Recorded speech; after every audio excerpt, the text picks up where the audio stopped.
vois que nous avons 3 arrivants. Bonjour à vous.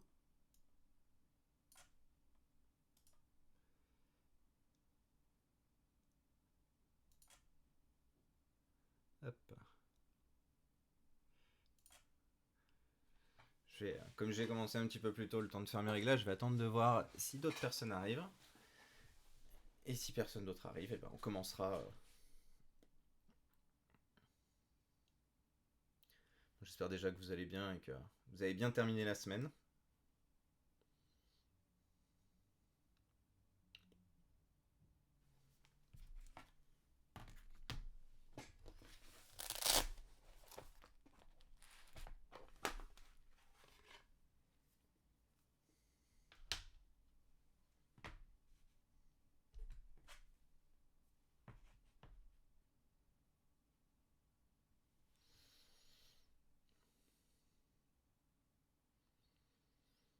Si jamais effectivement il vous arrive d'écrire dans le chat pendant la diffusion, j'essaierai de lever le nez assez souvent du dépannage afin de voir si effectivement vous avez des questions et de pouvoir y répondre. C'est effectivement le premier stream de la chaîne. Je vous garantis pas que ça sera parfait. À savoir que bientôt on aura 2 prises de vue parce que j'ai pas eu le temps de travailler en fait sur la double caméra. Donc il y aura une caméra pour regarder la planche de travail et une caméra qui me filmera, qui me permettra aussi de pouvoir voilà, discuter avec vous et de voir un peu plus autre chose que mes mains et voilà, que la planche de travail. On a perdu un viewer.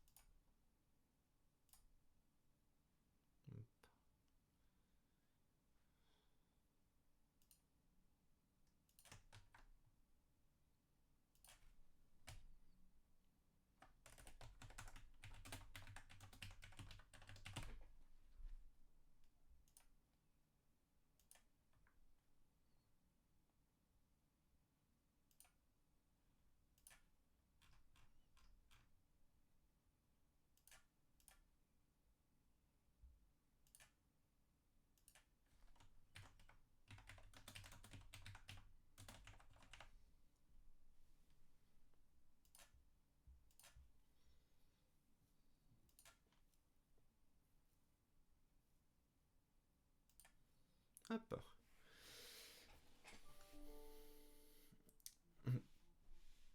Salut Franck.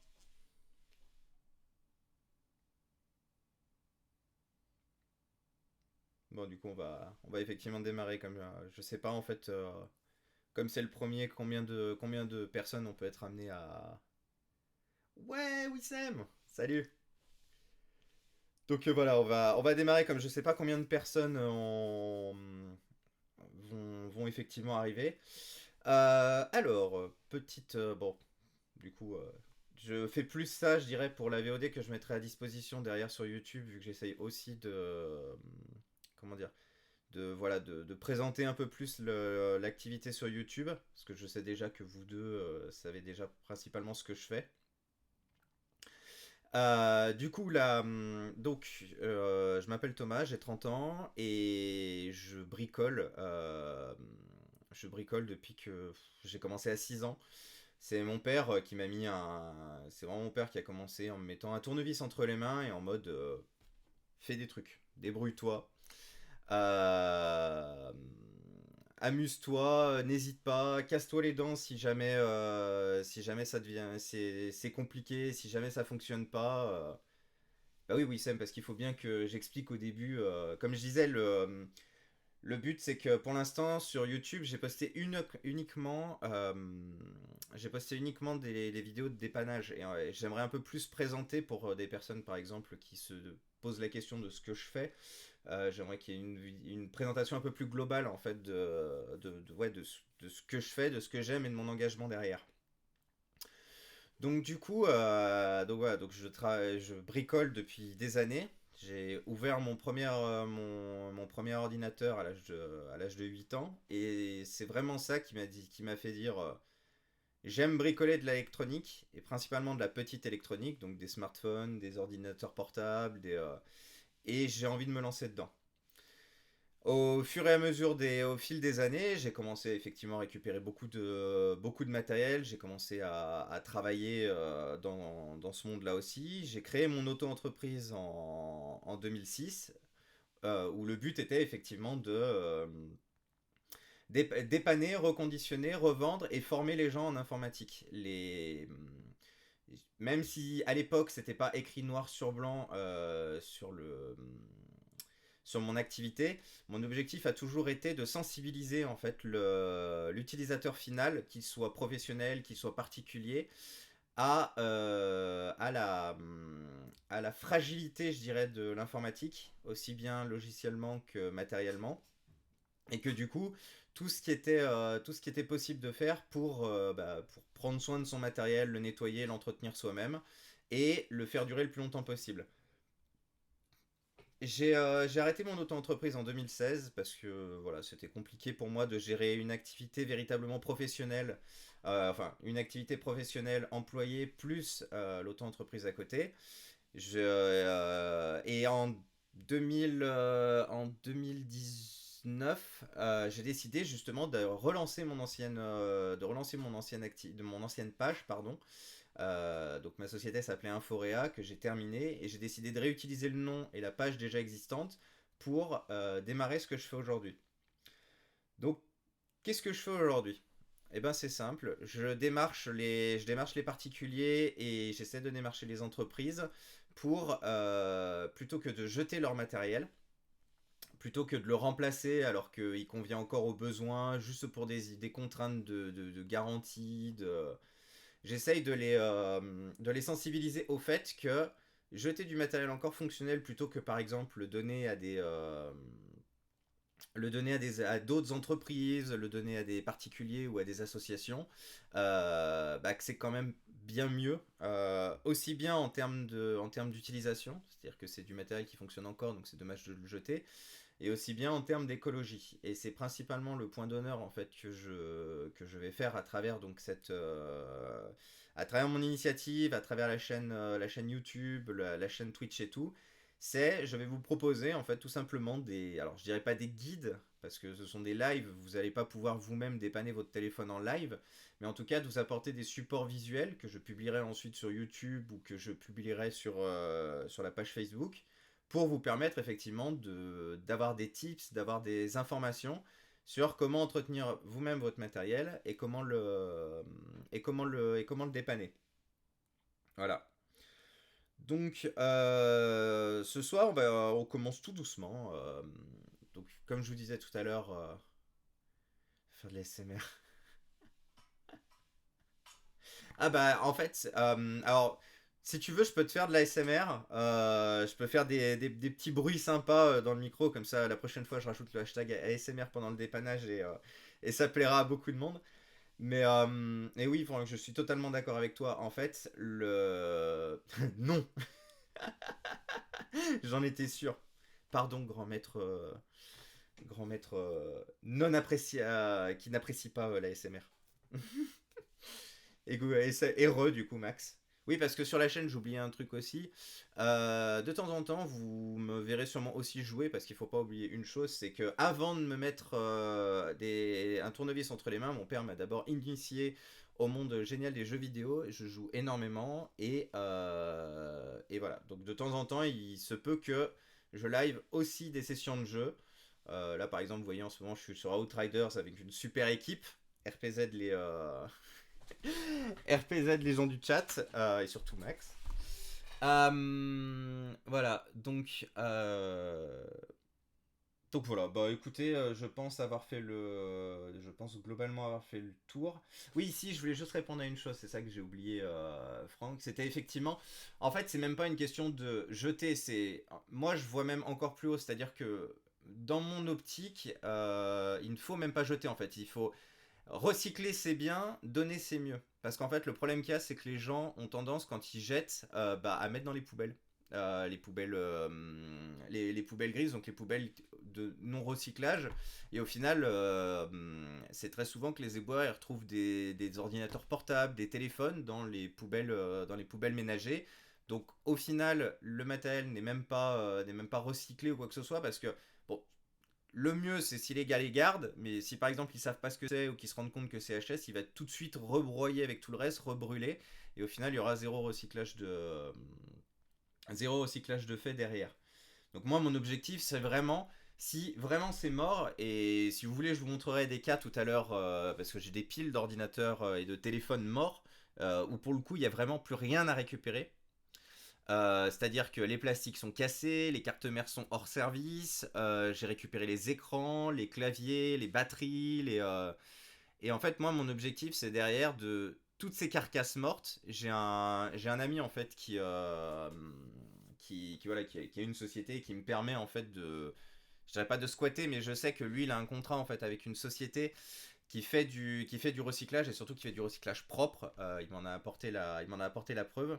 Du coup, bah, je passe par lui pour récupérer effectivement ces déchets, mais c'est 100% du déchet. C'est-à-dire qu'il y a quasiment rien de récupérable. Pour vous dire à quel point il n'y a rien de récupérable, je garde même les vis la plupart du temps.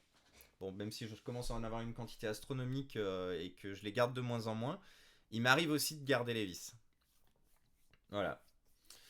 Donc, bah écoutez, j'espère que pour cette première ça vous plaira. De toute façon, je vais essayer d'en faire assez souvent. Je pense prendre un rythme pour commencer d'au minimum une fois par semaine. Parce que le problème qu'il y a, c'est qu'actuellement, je suis j'arrive à prendre de l'avance en fait sur le matériel que j'ai de côté. Et bah, j'ai bientôt plus de contenu à vous apporter parce que beaucoup de choses ont déjà été réparées. Oui, ça peut être, en vrai, Franck, ça peut être une idée. C'est quelque chose c'est quelque chose qui avait été réfléchi avec une association que je connais. Malheureusement, ils en avaient déjà beaucoup et il n'y avait pas plus d'utilité que ça pour eux. Et bah, j'ai fini par abandonner en fait et à jeter. Mais ça peut être effectivement un truc à creuser. Alors, comme je vous disais, donc pour l'instant, on a qu'un seul point de vue. Donc la webcam maintenant, elle va dire bonjour au bureau. Hop là. Donc, on est en présence ici d'un iPhone 6 S. Donc, comme vous le voyez, il a eu une sacrée vie, le pauvre. Il n'y a pas grand chose à noter, à part que, bon voilà, l'écran est vraiment mort. Il fait des lignes, le tactile ne fonctionne plus. J'avais un iPhone 7 qui était exactement dans le même état. En fait, ça fait partie d'un lot.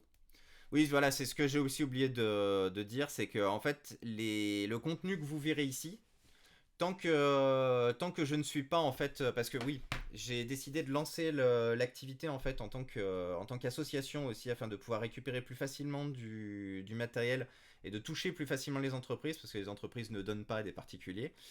Donc là, pour l'instant, les lots que vous verrez, enfin les dépannages que vous verrez, pardon, ce sont soit des dons de particuliers, soit ce sont des lots achetés par exemple sur eBay, ou même à des particuliers qui eux-mêmes stockent leur matériel depuis des années et n'en font rien. Donc la plupart du temps, on a le souci des batteries qui sont hors service, ou on a tout un tas de problématiques de ce genre-là. Alors pour démonter un iPhone 6 et 6S d'ailleurs, les deux sont pareils, il n'y a rien de plus simple. Deux petites vis de part et d'autre du port Lightning. Du Lightning port. Hop. Donc là c'est un écran, celui que j'ai récupéré c'est un écran qui est nu. À savoir que je suis obligé de récupérer l'intégralité de l'assembly qui se trouve sur l'ancien écran, donc l'écran qui est cassé. À savoir que ça représente le lecteur d'empreintes digitales, la webcam et l'ensemble micro. Donc là, le but, c'est de séparer. Euh, Non, j'ai pas de musique de fond. Désolé. C'est comme j'ai dit, c'est le premier. T'inquiète, je vais contacter des gens qui font Vu qu'il y a des gens qui font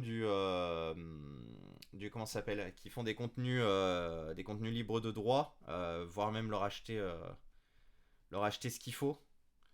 Comme ça, justement, j'aurai quelque chose en fond et ce sera pas, il y aura pas rien. Évidemment, c'est pas une obligation, bah si. Bon, comme d'habitude, c'est toujours un peu la galère. Les iPhone 6S, à la différence des iPhone 6, ont une espèce de, ouais, de cils, de double face entre l'écran et...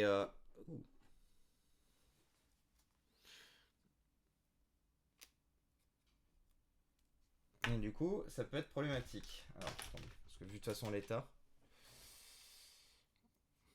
Ah bah ça, effectivement, ça peut m'intéresser. C'est vrai que c'est quelque chose où pour l'instant je m'étais pas encore trop renseigné, parce que bah, les seules vidéos que je faisais, c'était les vidéos sur YouTube.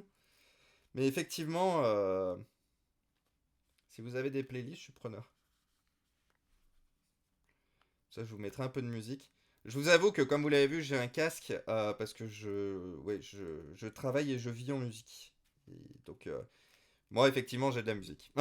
J'arrive pas à me concentrer sans forcément penser à autre chose et tout. Donc, je travaille tout le temps en musique. Donc voilà, donc on est arrivé à séparer l'écran de la base.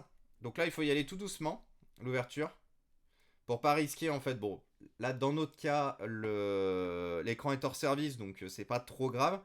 Et ce que vous pouvez faire, comme vous le voyez ici, si vous tirez trop fort, vous risquez d'arracher en fait la connectique bah, de tout ce qui va relier en fait le lecteur d'empreintes digitales et tout.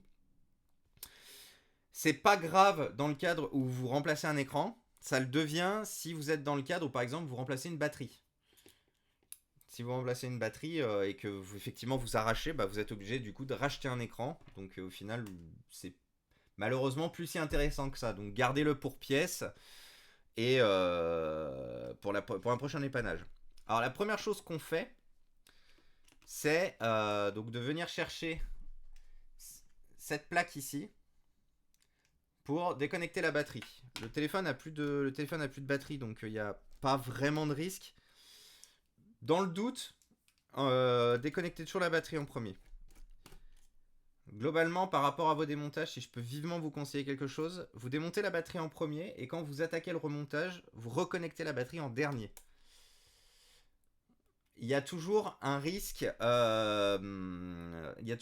court-circuit en fait. Si par exemple vous faites tomber votre tournevis sur la carte mère, de griller quoi que ce soit. Si vous voulez être tranquille, vous avez juste, ça vous prend 10 secondes. Vous enlevez vous enlevez la petite languette et comme ça vous êtes tranquille. Donc une fois qu'on a fait ça, on se retrouve à devoir enlever donc cette plaque en métal. J'essaie de vous la montrer, c'est vrai qu'en miroir c'est compliqué. Donc cette plaque en métal, ah bah vous voyez déjà, j'ai déjà une vis attachée. Donc c'est à dire que le téléphone avait pris du jeu. Cette plaque en métal en fait va cacher les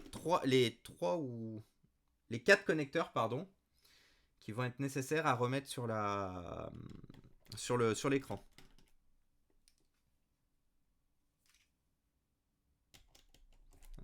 Ah bah super, bah je regarderai du coup Franck, merci pour le... Hop, voilà. Vous voyez, c'est une petite pièce en métal, tout ce qu'il y a de plus basique.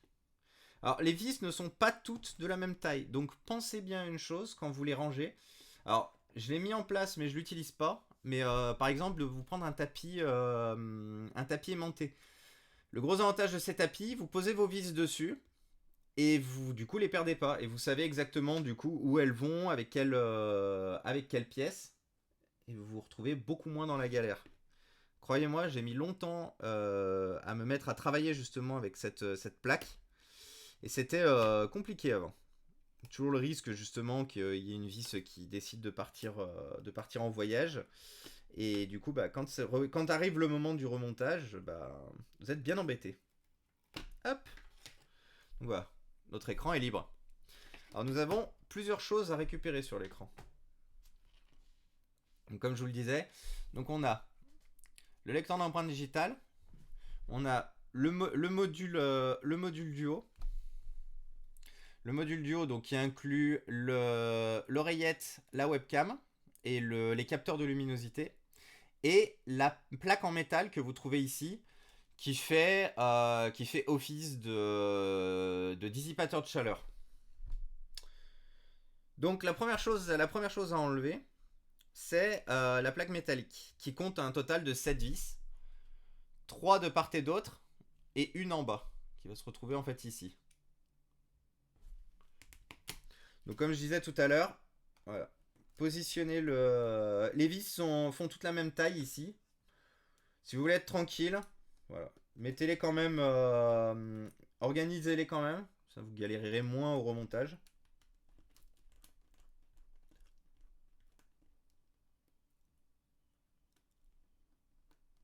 Alors, c'est aussi possible le bac à glaçons.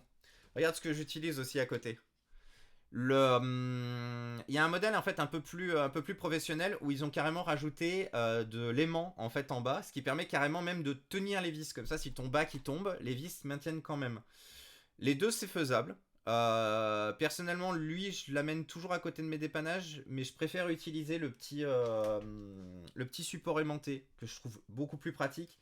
Ne serait-ce qu'après pour retrouver les vis, parce que le gros avantage que tu peux avoir, c'est que justement, en fait, tu les positionnes comme elles sont censées se remettre. Donc après, tu as juste à les récupérer là où tu les as posées. Et du coup, t'as pas le risque de les confondre. Surtout avec un iPhone, parce que la problématique des iPhones face à beaucoup d'autres constructeurs, c'est que ils utilisent des vis qui sont de taille et de forme différentes et qui ont même les têtes différentes. Donc du coup, vous pouvez vous retrouver très facilement dans la galère si par exemple vous faites votre premier démontage et que vous l'avez fait sans l'aide d'un manuel. Alors, je vais faire ça va être la petite instant promo, hein, mais moi j'utilise toujours le matériel de chez iFixit. J'ai quasiment tout leur matériel d'ailleurs, tellement que c'est du matériel d'ultra bonne qualité. Ce sont des matériaux qui sont quasiment increvables. On trouve de tout pour dépanner tout. Le gros avantage en plus d'iFixit, ce pourquoi je supporte en plus ce qu'ils font, c'est que déjà ils se battent aux États-Unis et en Europe pour le right to repair, donc le droit à la réparation. En gros, pour forcer les constructeurs à fournir des notices de dépannage ou carrément des kits de dépannage.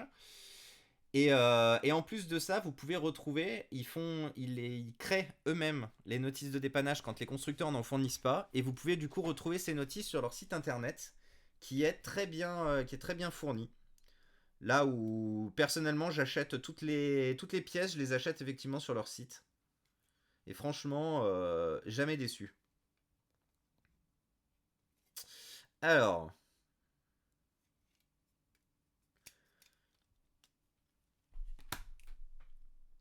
donc le 6S est légèrement différent du 6. Je l'avais oublié. Donc le 6S, il nécessite vraiment de tout démonter en fait. Alors, il n'y a pas besoin de démonter encore le lecteur d'empreintes digitales en bas, mais il nécessite au moins de démonter le bloc du haut. Parce que là, j'étais bloqué pour enlever j'ai fait un seul set, j'ai fait énormément de 6, énormément aussi de 5, de 5C, de 5S. Mais c'est vrai que le 6S, j'en ai quasiment jamais eu entre les mains. Et à chaque fois, en fait, il n'y a pas eu d'écran à changer. C'était principalement des problèmes de batterie. Donc en fait, c'est peut-être... Non, je pense pas que ça soit mon premier, mais en tout cas, c'est peut-être mon deuxième ou mon troisième écran, quoi. Donc là, vous voyez, il faut tirer tout doucement. Donc on a la petite webcam. Salut Marcor. Hop, donc on a la petite oreillette. Donc on va tirer légèrement sur la nappe qui tient parce que c'est du coup ça fait partie du coup des nappes à sauver. Donc c'est la nappe du capteur de proximité et du coup celle qui va tout relier en fait, la webcam, le capteur de proximité, tout. Donc elle est double facée en fait sur la base de l'écran. Et son deuxième problème, c'est qu'elle est très fragile. Alors moi, ce que je vous conseille, c'est de travailler avec un tout petit tournevis plat, très fin.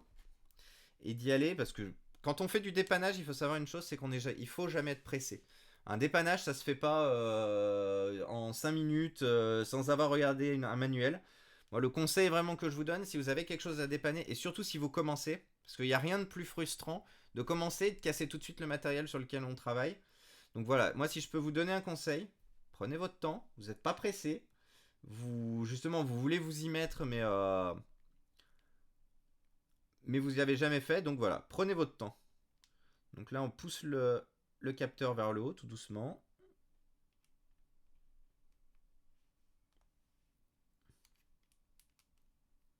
Voilà. Donc le capteur a été récupéré. Donc là, on récupère juste hop, le dernier capteur qui se trouve en haut. Qui, je crois, celui-là, c'est le capteur de luminosité qu'on récupère. Qui malheureusement n'a pas l'air de vouloir venir. N'hésitez pas aussi quand vous avez si vous avez des choses qui vous résistent, Ah non, c'est le petit micro, pardon. Oui, il y a un léger micro en fait à l'avant de l'iPhone 6 par exemple quand vous faites des selfies ou quoi que ce soit pour que ça vous capte bien. Mais si par exemple vous avez des doubles faces qui vous résistent, n'hésitez pas à chauffer un coup, à utiliser un sèche-cheveux ou pour chauffer un coup et du coup pour pouvoir enlever tout simplement le zoom un peu, c'est un peu plus c'est petit. Alors attends, je vais essayer de zoomer. Je garantis rien parce que j'ai fait des tests hier soir, c'était malheureusement pas super bien. Mais je vais tenter de te faire ça.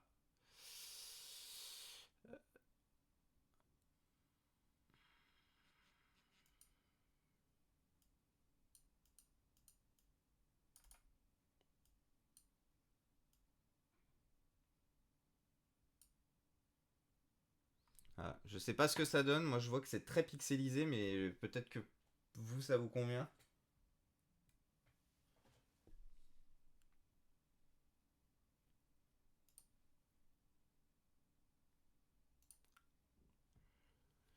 Alors, au chalumeau, non, quand même pas. Mais non, moi, j'utilise un embosseur thermique en fait. Ah mince, j'ai oublié d'appliquer. Du coup, c'est redevenu petit. Enfin, je crois. C'est repetit ou attendez. Hop. Non, c'est bon. Ouais, je m'en suis rendu compte en même temps. Hop. Alors, alors, la prochaine chose qu'on fait, donc comme c'est un écran neuf, je préfère prendre du reconditionné. Le problème qu'il y a, c'est qu'avec l'âge, les reconditionnés, malheureusement, ou juste les écrans d'occasion sont malheureusement d'assez mauvaise qualité, à savoir que bah, forcément ils ont du vécu, donc ils ont des points blancs un peu partout, ils ont les bords jaunes. Comme moi, le but c'est quand même de fournir ensuite après derrière des téléphones et des ordinateurs qui fonctionnent bien. J'essaye du coup quand c'est possible, de prendre de l'occasion, mais quand quand il y a vraiment pas mieux, de prendre du neuf. Donc là, effectivement, c'est un écran neuf. Alors, on sait tous que c'est pas de l'original Apple, hein, c'est ce qu'on appelle de l'écran compatible. Donc il va disposer par exemple, de QR codes, de certains trucs pour vous faire croire que ce sont des vrais. Apple, bien sûr, à part pour leur centre, ils ont arrêté de créer et de fournir des écrans pour les téléphones qui ont aussi longtemps que l'iPhone 6. L'iPhone 6S, il faut savoir que c'est 2013, 2014, 2015. Donc c'est un téléphone qui a 6 ans aujourd'hui, qui vieillit plutôt pas mal et qui a même encore des mises à jour. C'est assez appréciable effectivement pour le souligner.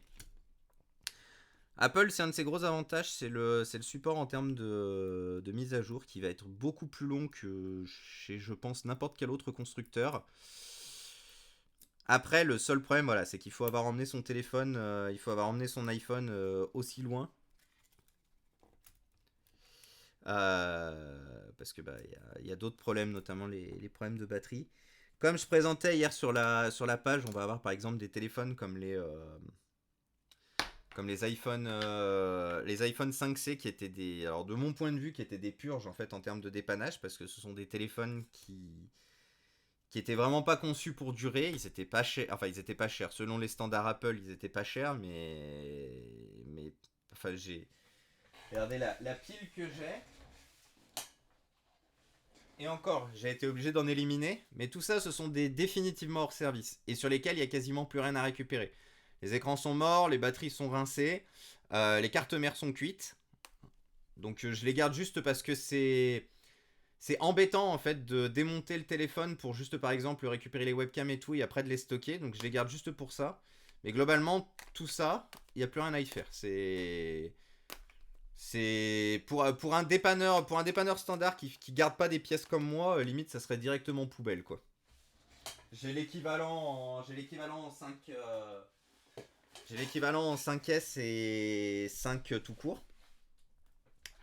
Alors revenons à ce petit iPhone. Donc maintenant qu'on a enlevé la plaque arrière, on va s'attaquer au lecteur d'empreintes digitales, qui est le premier en fait qui doit revenir sur le nouvel écran.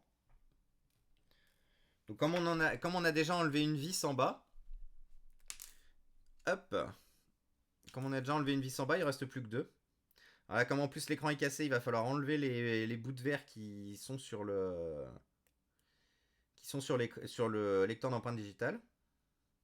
Donc là, il faut y aller doucement, pour la simple et bonne raison que si jamais vous coupez ou vous endommagez en fait la nappe du lecteur d'empreintes digitales, et je crois que c'est déjà le cas. Non, c'est bon, elle est pas. On a de la chance, elle est un peu pliée, mais elle est pas abîmée. En fait, le lecteur d'empreintes digitales est propre à l'iPhone, donc ça fait partie des points négatifs chez Apple. C'est-à-dire que si vous perdez le lecteur d'empreintes digitales, s'il ne fonctionne pas, si vous l'arrachez ou quoi que ce soit, et ben en fait, bah, c'est mort. Vous pourrez utiliser le home button, et vous pourrez plus utiliser le lecteur d'empreintes digitales pour vous identifier. Les seuls qui sont habilités à faire ça, c'est Apple. Et en fait, il y a un petit code en fait sur le lecteur d'empreintes digitales qui correspond à la carte mère. Et du coup, si ce dernier est différent, et ben plus de lecteur d'empreintes digitales. Alors, là, il faut pousser un peu le connecteur parce qu'ils ont oublié sur le modèle que j'ai pris, ils ont oublié de me mettre le double face derrière le petit connecteur du lecteur. Hop, on positionne le lecteur.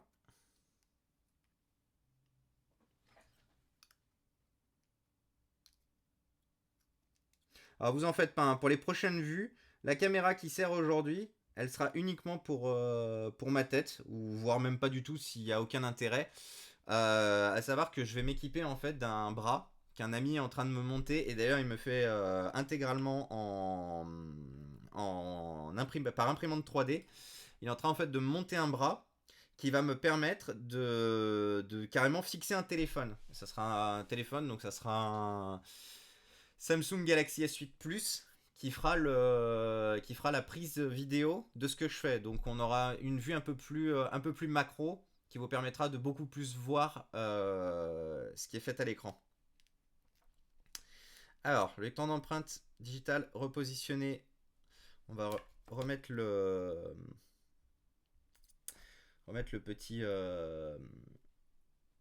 petit shield, la pièce en métal en fait qui tient le lecteur. Hop.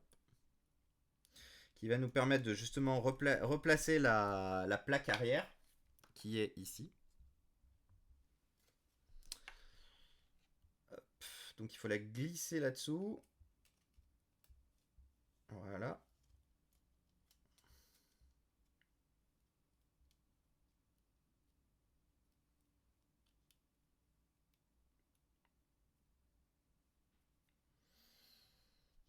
Voilà. Alors, on commence du bas par en haut. Bon, en fait, je me suis inspiré de certains youtubeurs parce qu'aujourd'hui, ce que je suis en train de faire là, c'est assez rare sur Twitch, c'est assez rare en live. Et généralement, ça nécessite et du coup, ça nécessite derrière du montage. Le problème qu'il y a, c'est que le montage vidéo n'étant pas mon fort, et en fait, très peu de temps, voire pas du tout pour faire du montage à côté de ce que je fais déjà.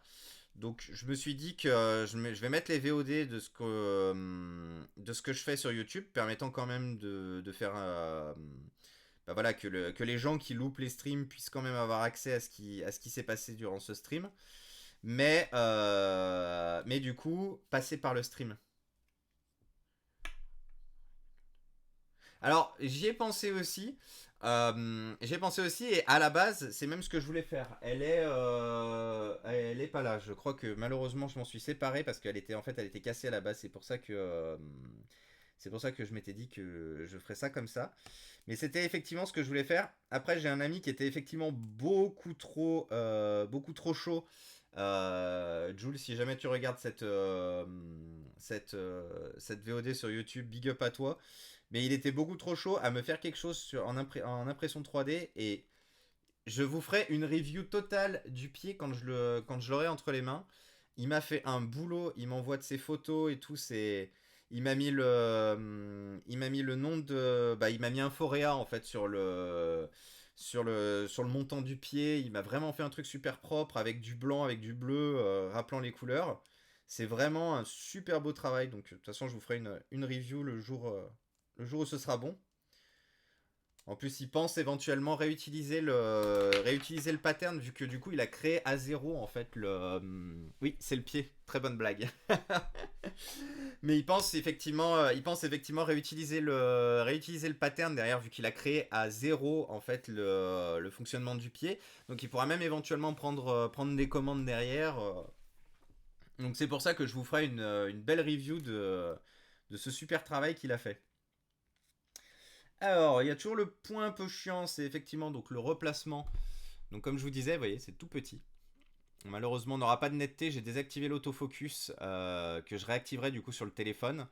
Mais donc là, vous voyez, donc on a le micro ici, la webcam et du coup les capteurs de luminosité et de proximité qui sont là. Donc l'objectif, le micro a le droit lui à un adhésif. Donc il faut d'abord placer le micro.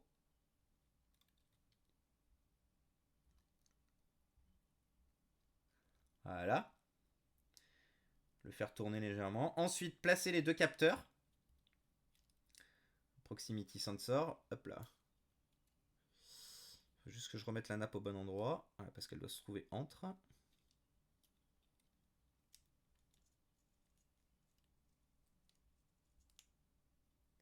Voilà. Et donc maintenant que ça c'est fait, il nous reste plus qu'à positionner la petite enceinte. Enfin, le petit enceinte. Qui vient de tomber du coup. Parce que. Hop, je dois qu'il glisse. Ah, bah là, il est tombé et puis en plus il a décidé de prendre des vis. C'était ici les vis. Hop. Voilà, positionner. Une fois que c'est fait, vous avez juste la nappe à remettre dessus et à positionner la webcam au bon endroit. S'assurer que la webcam est bien positionnée à l'avant. Je vais l'enlever juste pour vérifier si elle est bien propre. Elle a besoin d'un petit coup de nettoyage.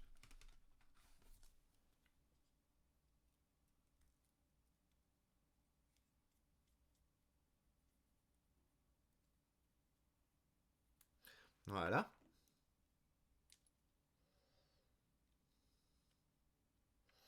Et maintenant que ça c'est fait,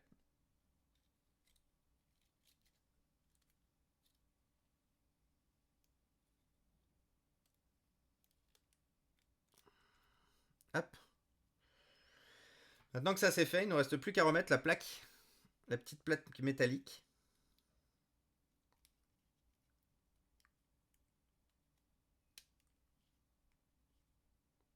Voilà.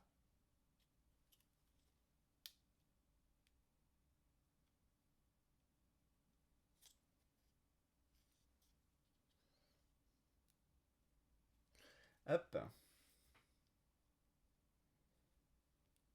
Ah, ça a légèrement bougé.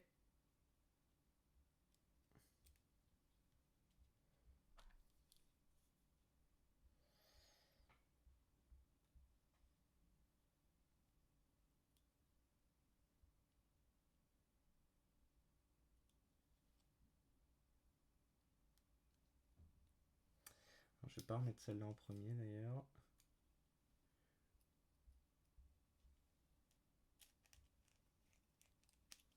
Parce qu'il y a un petit adhésif qu'il faudrait utiliser parce que bien sûr il n'est pas fourni.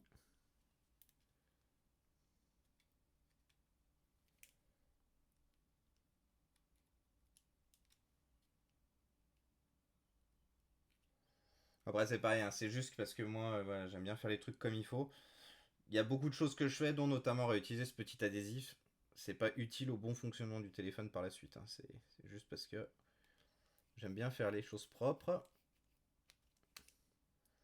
Et que les téléphones et ordinateurs réparés soient le plus proche de ce qu'ils étaient quand ils étaient neufs. Voilà. Donc ça y est, vous avez un écran pleinement monté. Alors, comme je vous disais tout à l'heure, l'objectif c'est de faire un maximum de tests. Pourquoi faire des tests? Vous avez fini, vous remontez tout et vous testez, ça fonctionne pas. Alors que là, le test qu'on va faire, le test de base, c'est de tester voir en fait si déjà tout se reconnecte bien. Par hasard, on a déjà un écran de bonne qualité et pas une contrefaçon avec pas les bons connecteurs. Une nappe.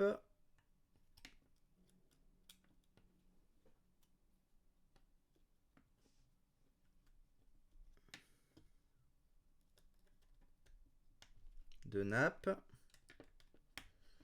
Et trois nappes. Voilà. Donc on va reconnecter la batterie. Juste le temps de faire un test pour voir si l'iPhone s'allume.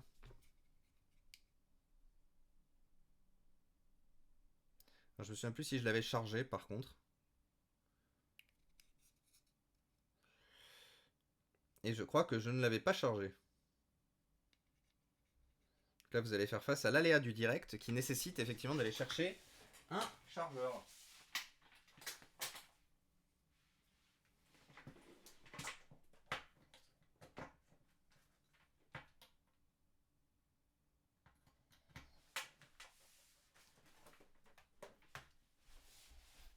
Hop, trop court.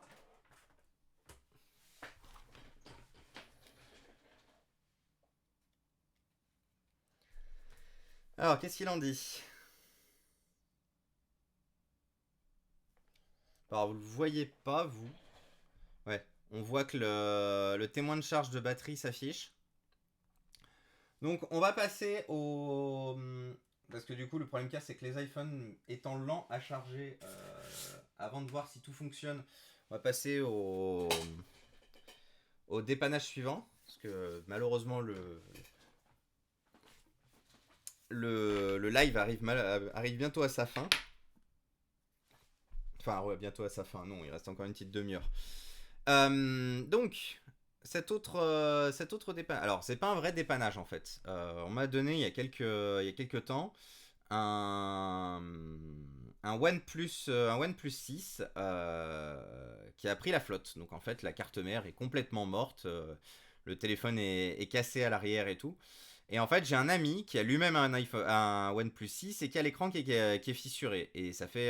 Il m'avait demandé si éventuellement il pouvait récupérer l'écran. Donc, vu qu'au final, j'ai remplacé moi-même mon. Parce que je gardais en fait cet écran pour mon OnePlus 6 perso.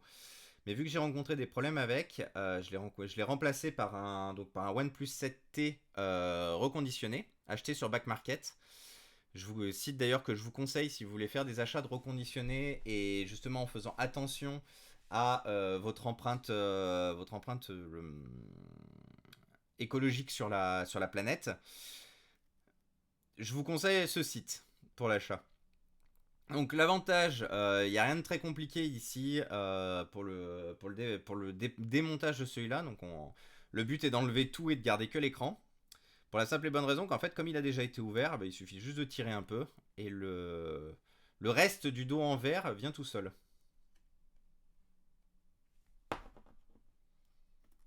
Hop.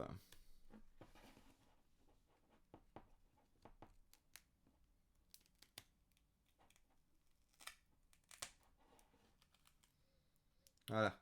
Donc la première chose à laquelle on est confronté, le lecteur d'empreintes digitales à l'arrière. Alors c'est un truc qu'on a gagné, je dirais, avec le... Ah, en plus le... Ah mais le truc était déjà cassé, c'est vrai.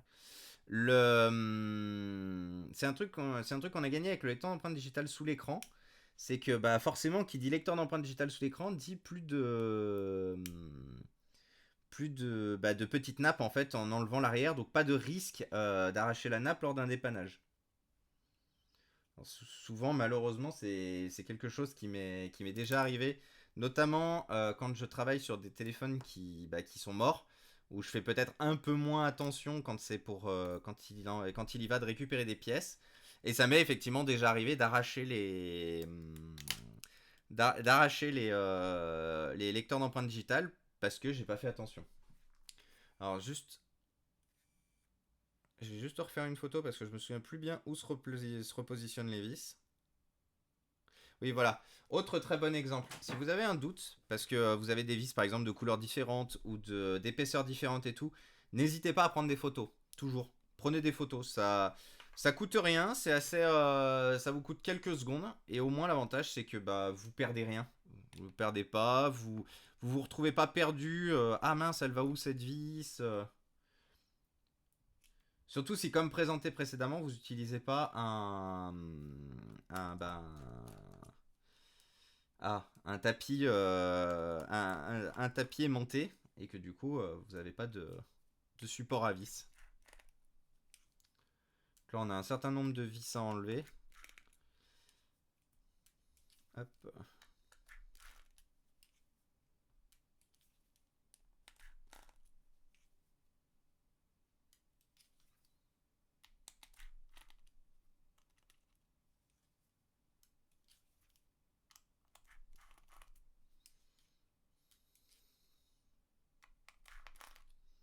Donc là, il y a deux parties à enlever. Comme du coup, je dirais qu'on cannibalise ce pauvre OnePlus 6 qui a bu la tasse, on se retrouve avec deux parties à démonter. C'est-à-dire qu'on a la partie haute et on aura aussi la partie basse. On va aussi enlever la batterie. Donc ce OnePlus 6, comme je vous expliquais, donc a pris l'eau, clairement.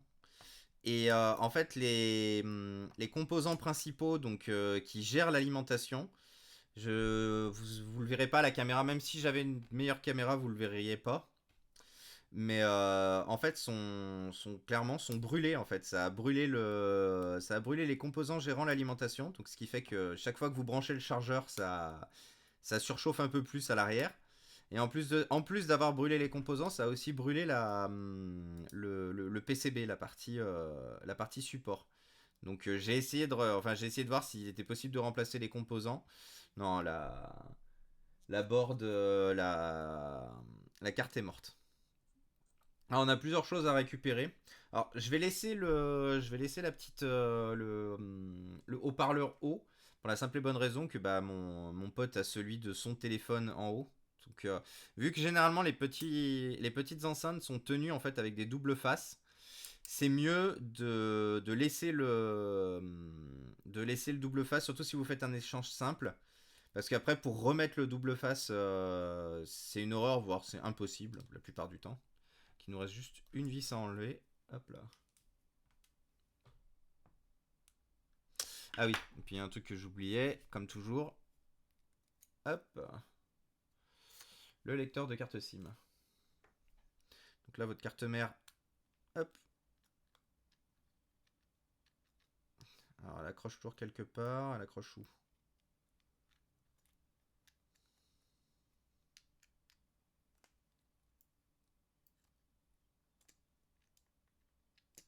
Ah oui. Hop. Voilà. Donc voilà. Donc comme je vous disais, malheureusement, vous verrez pas grand-chose. En fait, je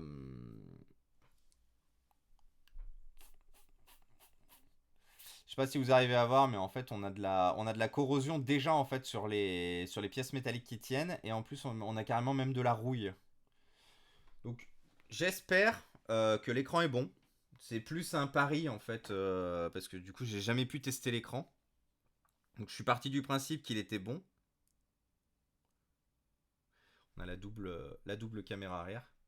Je suis parti du principe que l'écran est bon parce que j'ai aucun point de corrosion marqué sur celui-là. Donc je pense que c'est bon. Ah, donc là j'ai enlevé effectivement tout ce qui était nécessaire de ce côté-là. Donc après on a la part, comme je vous expliquais, on a la partie basse.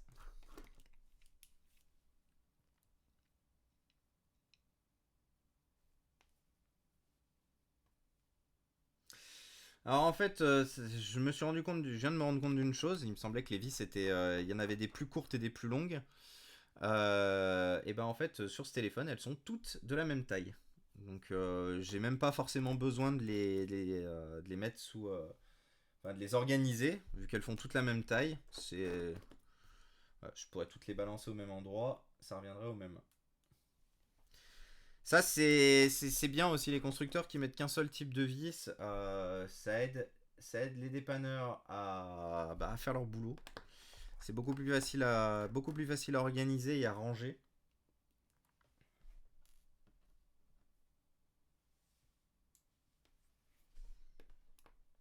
Hop.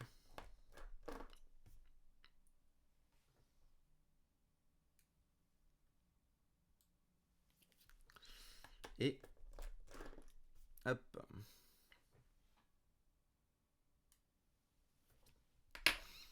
Donc voilà, les vis sont enlevées. Donc on enlève la petite plaque donc qui elle ne dispose uniquement que de l'enceinte basse en fait du téléphone. En dessous on retrouve donc le connecteur de l'écran. Donc c'est à lui de s'assurer ouais, bah lui il est en excellent état. C'est bien ce qui me semblait. Donc c'est pour ça que il y a très peu de chances que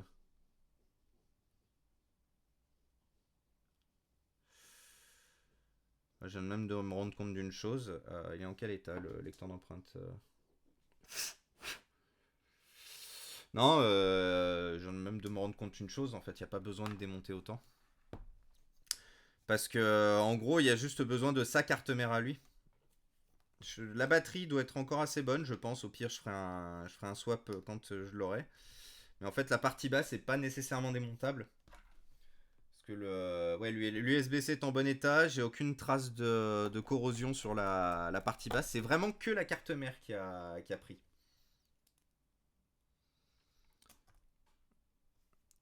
Les OnePlus n'ont aucune étanchéité vendue. C'est effectivement un choix. C'est pas un choix qui me dérange, perso, j'ai pas tendance à faire boire la tasse à mes téléphones. En fait, la plupart du temps, vous pourrez trouver des tests par exemple sur YouTube. Mais la plupart du temps, là où ils sont sensibles, les OnePlus, c'est au niveau du petit slider. Alors, petit slider que j'aurais du mal à remplacer, mais qui se trouve ici en fait. Et qui permet tout simplement de changer comment ça s'appelle, de changer le mode en fait. Vous passez d'un mode complètement silencieux à un mode vibreur à un mode sonnerie. Et j'ai toujours trouvé ça très pratique, les téléphones qui l'avaient. J'ai eu un BlackBerry pendant des années. Alors c'était pas un bouton vraiment physique, c'était un bouton par appui, mais ça se faisait en quelques secondes. J'ai toujours trouvé ça très pratique. Et je regrette juste que voilà, les téléphones d'aujourd'hui ont perdu cette fonctionnalité. Il n'y a plus que OnePlus et iPhone qui fait ça. J'ai toujours été satisfait des OnePlus depuis 2018 que j'ai acheté mon premier OnePlus. Donc voilà, je continue du coup dans cette voie. Donc voilà, tout est en bon état. Donc il me reste plus qu'à récupérer le téléphone de mon ami et de faire l'inverse, de récupérer sa carte mère. L'écran a l'avantage d'avoir encore son film protecteur d'origine. Bon, il est en très mauvais état, mais du coup, ça a protégé l'écran de toute rayure ou choc. Donc ça va être comme si l'écran était comme neuf quoi, quand on l'aura enlevé. Donc, voilà, je vais le garder dans cet état-là.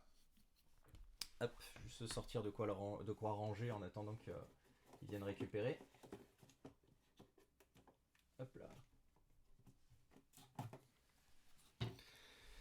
Je vais essayer dans les semaines à venir, enfin dans les jours à venir, de garder au maximum les choses que j'ai à dépanner, afin de justement pouvoir vous montrer ça.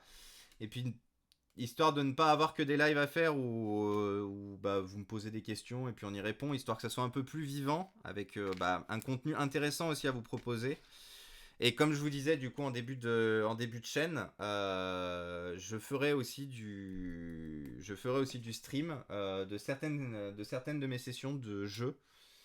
Comme j'expliquais, actuellement, je suis sur Outriders. J'attends avec impatience le remake de Mass Effect. Mass Effect qui est une de mes sagas préférées, avec The Witcher et Uncharted. Donc voilà, hop, tout est rangé. Donc je vais garder ça tel quel, parce que je sais pas quand mon ami peut venir. Donc l'objectif c'était voilà de vous montrer un peu de contenu, mais c'est pas pour tout de suite. C'est juste que je sais jamais après quand le faire. Que je l'ai déjà repoussé pas mal de fois. Hop. Alors où en est notre iPhone? Eh ben devinez quoi, il est toujours pas plein. Donc, bah écoutez, ce qu'on peut faire dans ce cas-là, en attendant qu'il se remplisse et puis que vous puissiez bah, voir si ce qu'on a fait ensemble fonctionne, je vous propose, si vous avez des questions, par exemple, que vous voulez des tips sur l'entretien de vos produits électroniques, aussi bien les téléphones que les ordinateurs. Ou que vous avez des envies aussi, que vous voulez voir par exemple du contenu, comme je sais pas, qu'est-ce que je pourrais vous proposer Non, ouais, si vous avez des envies de contenu que vous voulez voir sur cette chaîne, bah écoutez, voilà, n'hésitez pas, le chat est libre à vous.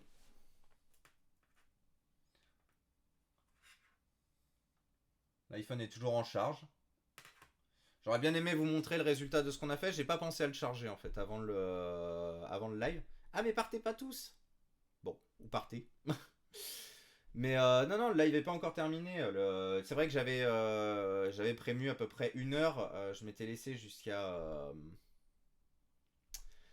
je m'étais laissé effectivement jusqu'à ouais, 20h, 20h15, 20h, 20h30 pour vous amener véritablement un visuel sur l'objectif même du dépannage de ce soir. Si, éventuellement, je peux vous montrer une chose hop, que j'ai sous la main. Alors, je vous présente, hop, on va baisser la webcam. Je vous présente un HP qui était en très mauvais état, qui a été récupéré il y a maintenant un peu plus d'un an, donc que j'ai remis en état. Il me manque encore quelques trucs, il me manque une touche sur le clavier et un kit pour passer le clavier en AZERTY, parce que c'est un clavier belge. Il avait d'autres problèmes. Vous voyez, il a le plastique à l'avant qui est cassé. Il manque un patin dessous.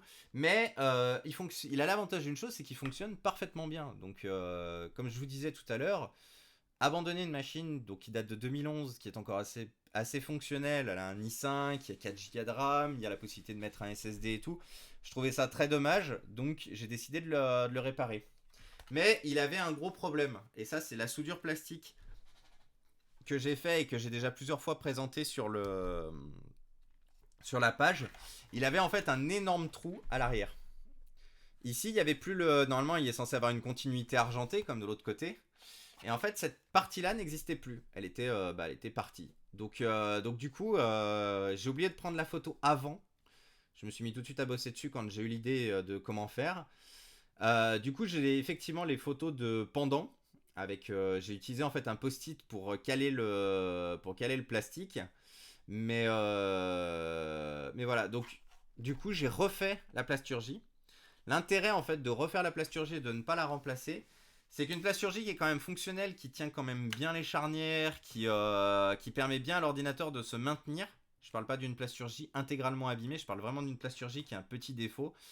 Il y a quand même un grand intérêt à la réparer, à la remettre en état, plutôt qu'effectivement la jeter et la remplacer. Surtout que, faut savoir une chose, c'est que pour un ordinateur qui vaut aujourd'hui plus grand chose, c'est-à-dire que la valeur marchande de cet ordinateur, s'il était en bon état, avec le bon clavier et une batterie fonctionnelle, parce que la batterie de celui-là est morte, on est sur une valeur marchande d'à peu près, ouais, peut-être une centaine d'euros, peut-être, allez, peut-être 120, 130 grand maximum. Donc, quand sur une machine que vous souhaitez revendre 120, 130, déjà, où vous vous retrouvez à ajouter un SSD qui va vous coûter une vingtaine d'euros, sur lequel vous êtes obligé de rajouter 25 à 35 euros de plastique de dessous. C'est une pièce qui fait partie intégrante du dessous, donc vous remplacez tout. Bah, ça fait tout de suite cher, sachant que c'est une machine que vous avez sûrement déjà payée à l'époque. Donc l'avantage de la soudure plastique, bah, c'est que ça vous coûte 0 euros. Vous repartez avec les mêmes composants. C'est sûr que l'ordinateur paie un peu moins visuellement parlant, mais au moins tout est fonctionnel et vous avez rien eu à enlever. Vous pouvez peut-être enlever 10 euros sur le prix de revente global, mais voilà. Donc ça c'est un ordinateur que je dois finir encore de remettre en état avec le clavier et avec les touches. Et c'est un ordinateur qui sera sûrement rapidement en don pour, ouais, pour une association ou une école, dépendant des futurs besoins qui me seront amenés. Ah, parce que comme je vous disais, donc l'objectif que j'ai, les ordinateurs ne sont pas revendus, en tout cas pour l'instant. J'ai pas pour projet de remonter une société et de vraiment faire du reconditionnement. Moi, j'ai vraiment une vision environnementale. Donc, l'objectif de ces ordinateurs et ces téléphones réparés sont d'être donnés à des associations ou à des écoles. Et ce pourquoi, effectivement, je lance un Twitch et un YouTube. C'est parce que j'ai une vision, alors j'ai une vision à beaucoup plus longtemps, j'ai une vision à 2 3 ans, que ces deux activités commencent à financer en fait ces réparations. Savoir que la pile que vous voyez derrière, vous voyez une pile ici de téléphone. Là, ce sont tous les téléphones, tous les projets de téléphone qui sont à réparer. Pour avoir fait une estimation récente, si je veux tout remettre en état, sachant que ce sont des téléphones assez récents, donc qui peuvent encore être intéressants et servir, le prix pour remonter tout ça est d'un petit peu plus de 600 euros. C'est principalement des écrans, c'est principalement le composant le plus cher du téléphone. Surtout qu'il y a beaucoup de Samsung, donc voilà. Donc l'objectif, ça serait effectivement qu'à terme, là pour l'instant c'est de l'argent personnel que j'investis dans tout ça et que je donne du coup aux associations et les écoles. Et derrière, l'objectif, ça serait que les différents médias rapportent et que l'argent soit directement réinvesti dans les dépannages et que je puisse du coup récupérer plus, réparer plus, donner plus et fournir véritablement beaucoup aussi bien de services que de contenu à vous, pour que voilà que vous veniez ou que si vous vous posez des questions ou quoi que ce soit que je puisse y répondre parce que j'aurai le téléphone ou l'ordinateur spécifique où vous vous posez une question dessus sous la main. Euh, L'iPhone a décidé d'être très lent à charger.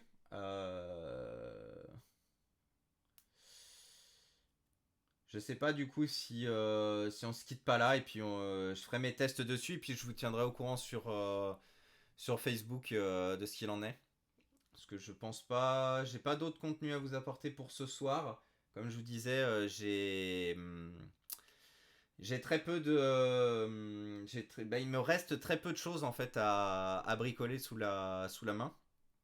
Pour l'heure, il va me rester principalement des téléphones à désosser, c'est-à-dire véritablement ouais, récupérer les écrans et tout, et enlever les cartes mères qui sont mortes, ou enlever les batteries, tout ça, ou récupérer des pièces spécifiques. Mais globalement, j'ai rien de plus à réparer. Il va y avoir, j'ai commandé pas mal de pièces cette semaine, qui devraient arriver entre la semaine prochaine et la semaine suivante. Je pense, j'achète normalement aussi un lot courant semaine prochaine ou courant semaine suivante. Donc je pense que ouais, il y aura du contenu, il y aura du live. Ça sera pas forcément tout le temps les vendredis soirs. Ça sera peut-être des fois entre midi et deux, des fois en soir de semaine. De toute façon, si vous suivez la page Inforea que vous pouvez retrouver sur la chaîne, j'informerai tout le monde de ce que je fais et de quand je le fais. Voilà. Donc je pense que bah on va se... Sauf si... Non, toujours pas. Et ben voilà, je vous remercie du coup à tous d'être passés. On est quand même monté à 5. Donc merci à vous 5 d'être passés voir et j'espère que vous avez passé un bon moment, que peut-être certaines questions ont été répondues. N'hésitez pas si vous avez vu quelque chose qui ne vous, voilà, qui ne vous plaisait pas ou quelque chose à améliorer et tout, à bah, laisser un commentaire par exemple sur la page ou sur YouTube quand j'aurai posté. Ce sera avec plaisir et puis effectivement qu'on puisse continuer à échanger et puis continuer à travailler tous ensemble et à œuvrer pour que nous ayons de moins en moins d'e-waste et qu'on puisse de plus en plus réparer notre matériel. Voilà. Donc je vous souhaite du coup une très bonne soirée et un très bon week-end. Merci à tous. Au revoir.